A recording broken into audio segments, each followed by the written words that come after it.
Hello, this is Mark Wildman of Wildman Athletica, and today we are going to continue talking about arc training, specifically our two-hand shield cast. Our shield cast is one of the three most important moves that we should do, and we tend to learn this all single hand first. We have three exercises. We have inside circles with our hand moving towards our center line. We have outside circles with our hand moving away from our center line, and we have shield cast, probably the most important movement in all of human history, because it is the core movement of using hammers and axes and everything else that allows us to create tools and then use them to build civilization. It's a very fundamental movement, and we do it, and that's why, civilization.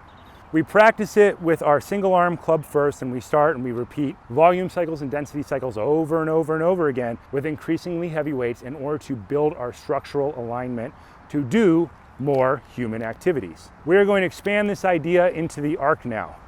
The arc is a relatively new piece of equipment. It is halfway between a mace and a club, and we are using it in a specific way. We are not moving our hands from one high and one low. We're not going to put our hands together. We're not going to put our hands at the top. We are keeping our hands at a wide distance to force a very specific type of core rotation. Our normal shield cast is top hand moves past opposite ear, and we should be incredibly good at this exercise. The way that you know you're good at it is if that tip is swinging out at the side and coming back to the position. If you're hacking that movement or stopping it and trying to jerk it over, you need to practice the single arm version for a long time in order to make sure that movement pattern gets better. Then we have our two hand shield cast.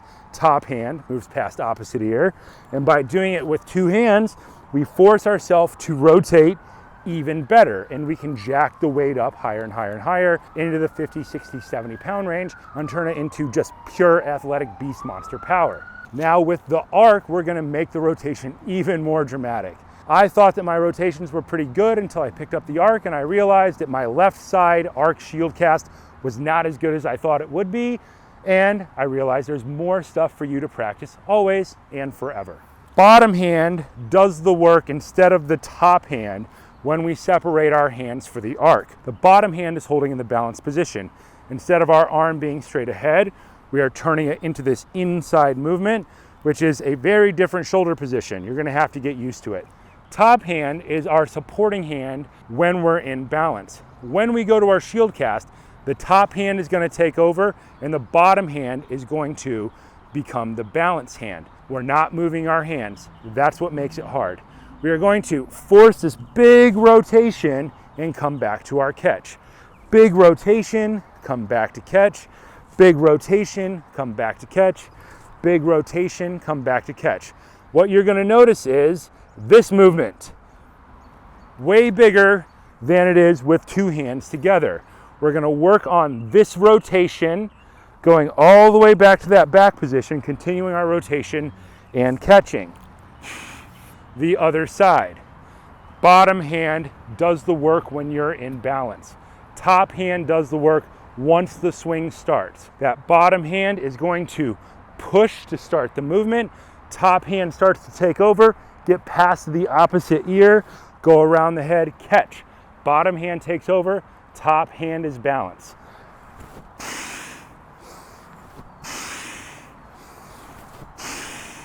This movement is fun. If you've been doing shield casts a long time, you get really good at them, they become less entertaining. This is a very entertaining version of this movement because it starts to be exactly Kung Fu movements. We're gonna take our feet and make them wider. Shoulder width apart is our normal kettlebell club stance.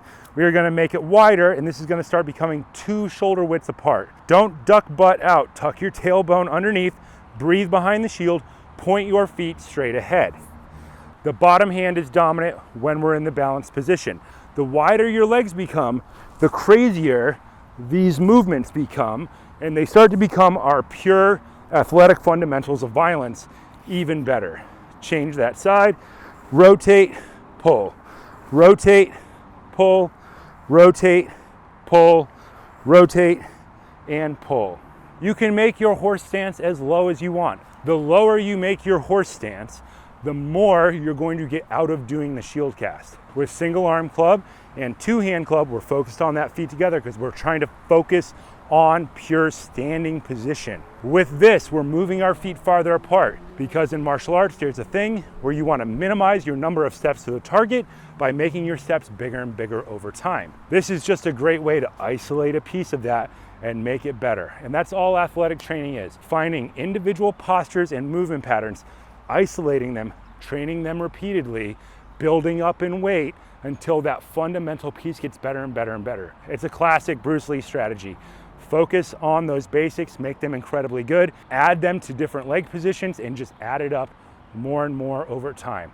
The better you move, the better you get at everything.